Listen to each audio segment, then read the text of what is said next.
நிச்சயமாக அந்த பாரதியுடைய வெற்றி எவ்வளவு முக்கியமான ஒரு வெற்றி என்பதை நீங்க தெரிஞ்சுக்கோங்க. அது பாரதியுடைய வெற்றி, ஏபி சின்னத்துடைய வெற்றி, நம்முடைய வெற்றி, உதயசூரியன் சின்னத்துடைய வெற்றி. இங்க வாரியப்பாடிலே நம்ம வெற்றி பெற செஞ்சாக வேண்டும். வெற்றி வாய்ப்பு இழந்திருந்தாலும் இந்த வாரியப்பாடி தொகுதிக்கு நம்முடைய திராவிட மாடல் அரசு பல்வேறு திட்டங்களை சாதனைகளை செஞ்சு கொடுத்திருக்கிறோம். இன்னைக்கு நான் மீண்டும் உங்களை சந்திச்சு நீங்க மக்களை சந்திச்சு வாக்கை கேட்க போறீங்கன்னா இந்த தொகுதிக்கு பல்வேறு திட்டங்களை செஞ்சு கொடுத்திருக்கிறோம் அப்படிங்கிற அந்த உரிமையோடு போய் கேளுங்க.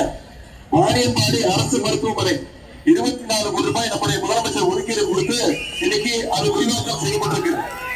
18 கோடி ரூபாய் மதிப்பீட்டுல ஆவாரங்குப்பம் பாலம் கட்டப்பட்டிருக்கு. 22 கோடி ரூபாய் மதிப்பீட்டுல அம்பலூர் பாலம் கட்டி கொடுத்திருக்கிறோம். ஆலங்காயம் முதல் ஜபராமத்தூர் வரைக்கும் சாலை விரிவாக்கம் செய்யப்பட்டிருக்கு. 3 கோடி ரூபாய் மதிப்பீட்டுல புது இண்டோர் ஸ்டேடியம் விளையாட்டு அரங்கம் அமைக்கப்பட்டிருக்கு.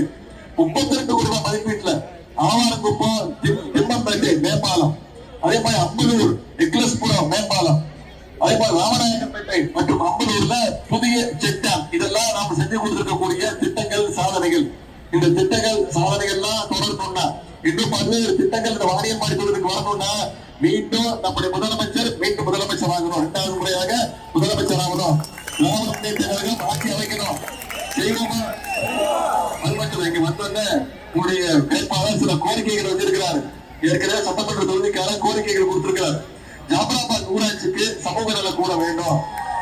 அதே மாதிரி ஜாபராபாத் ஊராட்சிக்கு சாலை மற்றும் கழிவுநீர் கால்வாய் வசதி தேவை. ஆலங்காயத்துல சமூக நல கூடம் அமைக்க வேண்டும். கீழ்பள்ளத்தூர்ல பாலம் அமைக்க வேண்டும். தேவஸ்தானம் எடுப்பட்ட கிராமங்கள்ல புதுசா கழிவுநீர் கால்வாய் திட்டம் அமைக்கணும். வாணியம்பாடி நகராட்சியில இருந்தவர்கள் உணவுக்கு அஞ்சலி செலுத்துகின்ற வகையில மயான கட்டிடம் தேவை. வாணியம்பாடி நகராட்சி டீச்சர்ஸ் காலனி பகுதியில புது மேம்பாலம் தேவை. குருசிலாப்பட்டியில விளையாட்டு மைதானம் வேண்டும். ஜப்பான்புரம் சமுத்திரத்தில் உள்ள 100 ஏக்கர் ஏரியை மேம்படுத்தி சுற்றுலா தலமா அமைக்க வேண்டும் கோரிக்கை வச்சிருக்காங்க. இந்த கோரிக்கைகள்லாம் நிறைவேற்றணும்னா நீங்க ஃபாரூக் அவர்களை சையத் ஃபாரூக் அவர்களை வெற்றி பெற வச்சு சட்டமன்ற அமைச்சீங்கன்னா நிச்சயம் உங்களோட கோரிக்கைகள் அனைத்தையும் செஞ்சு கொடுப்பாங்கிற வாக்குறுதியை நான் கொடுக்கிறேன். இந்த தொகுதி நான் சொல்ல தேவையில்லை.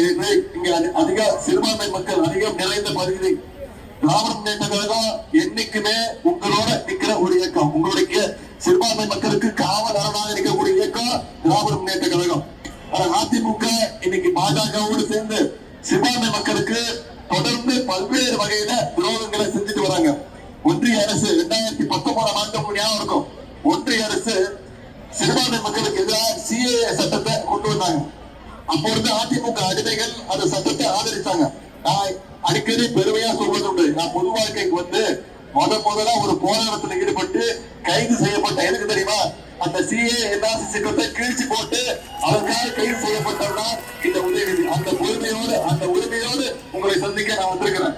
ஆனா இன்னைக்கும் அதிமுக பாஜகவுக்கு அடிமையாக இருந்து சிறுபான்மை மக்களுக்கு இன்னைக்கும் தொடர்ந்து துரோகத்தை செஞ்சுட்டு வராங்க. ஆமா, சிறுபான்மை மக்களுக்கு தொடர்ந்து பல்வேறு திட்டங்கள் செஞ்சு கொடுத்திருக்கிறோம். தொழில் முதலீட்டு கழகம், சிறுபான்மையினருக்கு தனி தொழில் முதலீட்டு கழகம் மூலம் 260 கோடி ரூபாய் அளவுல கடன் வழங்கப்பட்டிருக்கு. ஹஜ் யாத்திரைக்கு போகின்ற இஸ்லாமியர்களுக்கான மானியம் இன்னைக்கு 10 கோடி ரூபாயாக உயர்த்தப்பட்டிருக்கு. 3.5% உள் ஒதுக்கீடு கொடுத்தது டாக்டர் கலைஞர் அவர்கள் தான் சிறுபான்மை மக்களுக்கு. உலமாக்களுடைய ஓய்வூதியம் 3000 ரூபாய் இருந்தது, பல வருட கோரிக்கை. அதை 5000 ரூபாய் உயர்த்தி கொடுத்தது நம்முடைய திராவிட மாடல் அரசு. அதேபோல் 40 கோடி ரூபாய் மதிப்பீட்டுல ஆட்சி விருது இன்னைக்கு சென்னையில நம்முடைய முதலமைச்சர் 5 மாதங்களுக்கு முன்பு அடிக்கல் நாட்டினார். மீண்டும் நம்முடைய திராவிட மாடல் ஆட்சி அமைஞ்சு வந்து நம்முடைய முதலமைச்சரே அதை போய் திறப்பார். அத்தனை பேருக்கும் நான் ஒரு வேண்டுகோள் வைக்கிறேன். வந்திருக்கக்கூடிய திமுக நிர்வாகிகள் அத்தனை பேருக்கும் ஒரு முக்கியமான வேண்டுகோள். திமுக வேட்பாளருடைய வெற்றி எவ்வளவு முக்கியமோ அதே மாதிரி நம்முடைய கூட்டணி கட்சியுடைய வேட்பாளர் வெற்றி மிக மிக முக்கியமானது. அந்த வகையில இன்னைக்கு IVL கட்சியுடைய வெற்றி வேட்பாளர் அண்ணன் சையத் ஃபாரூக் அவர்களுக்கு ஏரி சின்னத்துல அடுத்த 23 நாட்கள், இன்னைக்கு தேதி 1ஆம் தேதி, 23ஆம் தேதி தேர்தல். அடுத்த 23ஆம் தேதியோ நம்ம தேர்தல் பிரச்சாரத்தில் ஈடுபட்டு உங்க பகுதியில் இருக்கக்கூடிய ஒவ்வொரு வாக்காளரையும் சந்திச்சு நீங்க வாக்கு கேட்டு மாணவர்களுக்கு, கல்லூரி மாணவர்களுக்கு இலவச லேப்டாப் திட்டத்தை அறிவிச்சு ஒரே மாதத்துல நம்ம முதலமைச்சர் கொடுத்திருக்கிறார். அது மட்டும் இல்ல, நான் முதல்வர் திட்டம் 48 லட்சம் பேருக்கு பயிற்சி கொடுத்து வேலை வாய்ப்பு 3 லட்சம் பேருக்கு வேலை வாய்ப்பு கொடுத்திருக்கிறோம். கலைஞர் மகளிர் உரிமைகள் திட்டம் தெரியும்.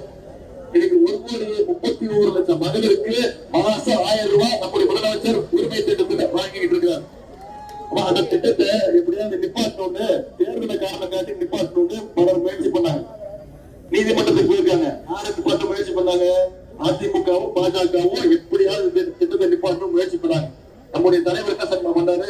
3 மாசம் சேர்த்து 3000, கோடைக்கால சிறப்பு 2000, போன மாசம் 5000 ரூபாய் நம்முடைய தலைவர் 1,37,00,000 மகளிருக்கு 1,31,00,000 குடும்பங்களுக்கு நம்முடைய தலைவர் கொடுத்தார். அது மட்டும் இல்ல, வாக்குறுதி கொடுத்திருக்கிறோம். மீண்டும் திராவிட மாடல் 2.2 ஆட்சி அமைஞ்ச உடனே மகளிர் உரிமை தொகை 1000 ரூபாயில இருந்து 2000 ரூபாய் உயர்த்தி தரப்படும் அப்படிங்கிற வாக்குறுதி கொடுத்திருக்கிறோம். காலை உணவு திட்டம் 5ஆம் வகுப்பிலிருந்து 8ஆம் வகுப்பு வரைக்கும் விரிவுபடுத்தப்படும் சொல்லியிருக்கிறோம். புதுமை பெண் திட்டம், தமிழ்ப்புலம் திட்டம், கல்வி ஊக்கத்தொகை மாசம் 1000 ரூபாயிலிருந்து 1500 உயர்த்தப்படும் சொல்லியிருக்கிறோம். ஊழியத்தில் முதியோர் உதவி தொகை இப்ப 1200 ரூபாய் கொடுத்துட்டு இருக்கோம். மீண்டும் ஆட்சி அமைஞ்சு அதை அதிகப்படுத்தி 2000 ரூபாய் கொடுப்போம்னு வாக்குறுதி கொடுத்திருக்கிறோம். 50 லட்சம் இளைஞர்களுக்கு புதுசா வேலை வாய்ப்பு திட்டம் உருவாக்கப்படும் வாக்குறுதி. 35 லட்சம் மாணவ மாணவியருக்கு அடுத்த 5 வருஷம் 35 லட்சம் மாணவ மாணவியருக்கு அனைவருக்கும் லேப்டாப் கொடுக்கப்படும். அனைத்து மாணவர்களுக்கும் கல்லூரி மாணவர்களுக்கும் லேப்டாப் கொடுக்கப்படும் வாக்குறுதி கொடுத்திருக்கிறோம். மகளிர் சுயமை கொடுக்கறதுக்கு எந்தவித பிணையும் இல்லாம எந்தவித கேரண்டியும் இல்லாம 5 லட்சம் வரைக்கும் கடன் கொடுக்கப்படும் வாக்குறுதி கொடுத்திருக்கிறோம். அது மட்டும் இல்ல, அடுத்த 5 ஆண்டுகள்ல 10 லட்சம் கலைஞர் கனவு இல்லத்தை கட்டி வீடற்றோருக்கு வீடு கொடுக்கப்படும் வாக்குறுதி கொடுத்திருக்கிறோம். இது எல்லாத்தையும் விட மிக மிக முக்கியமான வாக்குறுதி உங்களுக்கு ஏற்கனவே தெரிஞ்சிருக்கும், மகளிருக்கு நிச்சயம் தெரிஞ்சிருக்கும். அதுதான் இல்லத்தரசி கூப்பன்.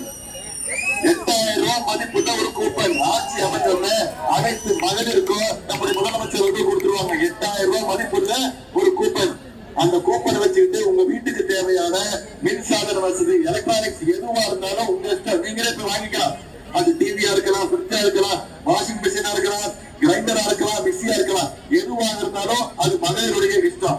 இந்த திட்டங்கள்லாம் நிறைவேற்றணும்னா வருகின்ற 23ஆம் தேதி வாக்குச்சாவடிக்கு போய் நீங்க ஏனி சின்னத்துல வாக்களிச்சு அண்ணன் ஃபாரூக் அவர்களை மிக பெருவாரியான வாக்கு வித்தியாசத்தில் ஜெயிக்க வைக்கிற செய்வீங்களா? ஒரு தலைவர் அடிக்கடி சொல்றாரு, இந்த சட்டமன்ற தேர்தல் சாதாரண சட்டமன்ற தேர்தல் கிடையாது. டெல்லி அணி வெர்சஸ் தமிழ்நாடு அணி தான் இந்த சட்டமன்ற தேர்தல். இந்த சட்டமன்ற தேர்தலில் இந்த போட்டியில டெல்லி அணிய தமிழ்நாடு அணி நாம வீழ்த்தி காட்டணும்.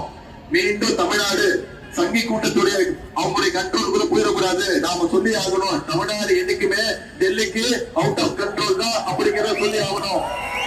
நம்ம தமிழ்நாட்டுடைய நிதி உரிமை, மாநில உரிமை, மொழி உரிமையை காப்பாற்றணும்னா மீண்டும் திராவிட மாடல் 2.2 ஆட்சி அமைச்சா மட்டும்தான் முடியும்.